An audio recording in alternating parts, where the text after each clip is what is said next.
نفذت القوات المسلحة اليمنية بالتوكل على الله وبعون الله وبسم الله عملية استهداف قاعدة نفاتيم الجوية بصاروخ باليستي فرط صوتي نوع فلسطين 2. وحققت هذه العملية هدفها بنجاح بفضل الله. إن القوات المسلحة اليمنية ستوسع من دائرة الأهداف في فلسطين المحتلة خلال الساعات والأيام المقبلة ما لم يتوقف العدوان على غزة.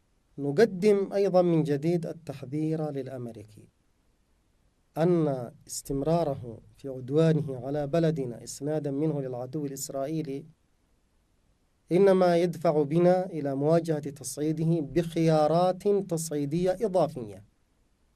نحن نواجه الآن عدوانه بالاستهداف لحاملة طائراته، بالاستهداف لبوارجه وقطعه الحربية في البحر، ولكن حينما يستمر في عدوانه لدينا خيارات تصعيدية أكبر من ذلك وأكثر إيلاما له.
حياك الله. يا مرحبا، كيف حالك؟ الحمد لله.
النيران هنا تشتعل